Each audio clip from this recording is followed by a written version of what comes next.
Hey guys, my name is Hannah Tam, and I am doing my presentation over Robert Mugabe.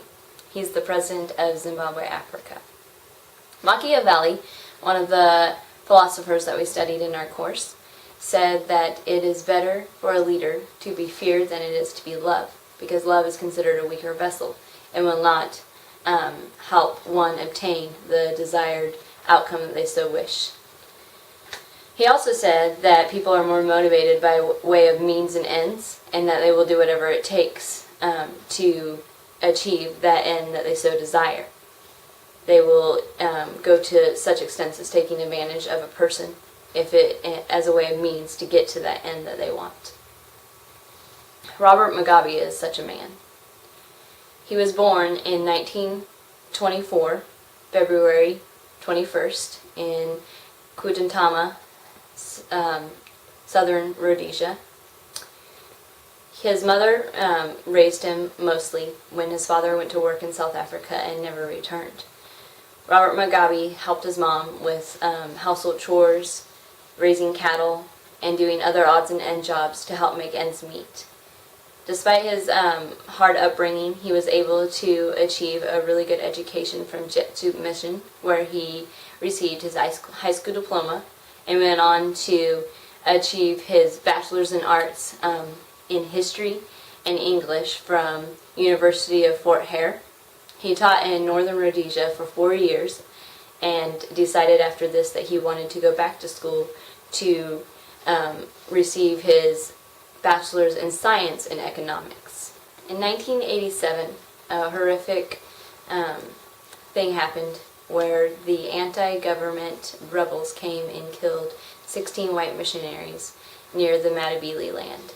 These missionaries were living in a community amongst blacks where they taught them how to be more self-sustaining, teaching them things such as farming, irrigation, teaching them how to use irrigation to water their crops and whatnot, because Zimbabwe is known for its drought. They also taught them how to raise cattle, goats, and chickens.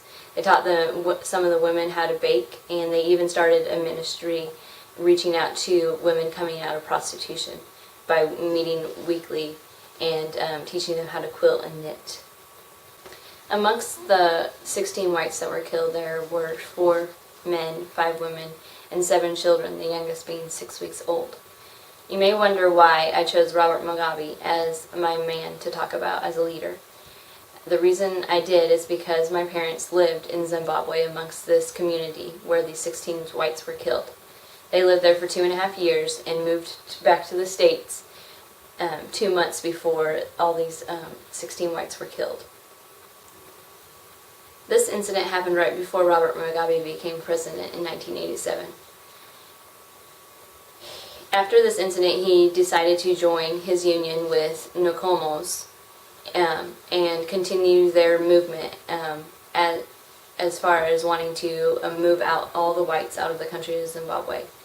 They use fear tactics as a way to intimidate the whites and make them flee the country, never to return, as well as putting fear in future whites that would want to come and live in Zimbabwe.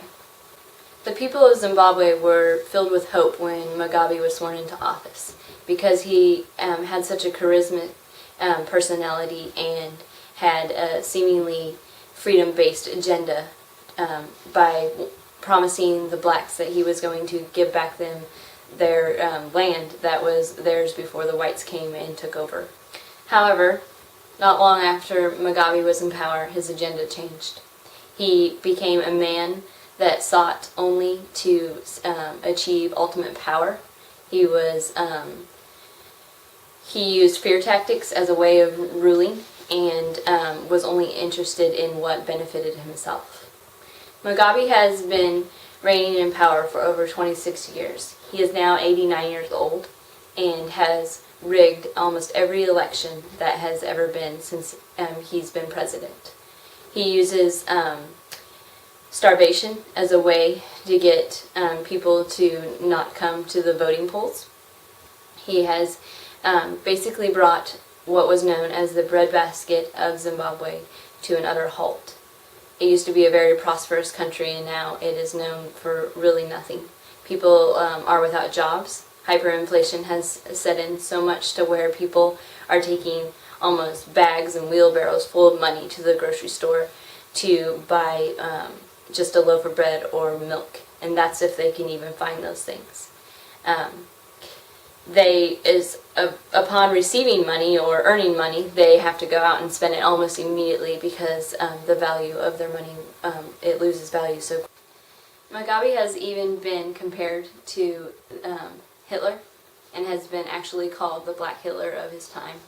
He wears this title with pride, and the last election in August of this year, he said that if people couldn't stomach the defeat, that they needed to go commit suicide. Looking over the life of Robert Mugabe and his reign in power, we can see as a clear example of how one man of great power can bring a flourishing country like Zimbabwe to its knees. It's important that we elect men and women into power that care about the greater good of the people and make decisions that further the success of a country.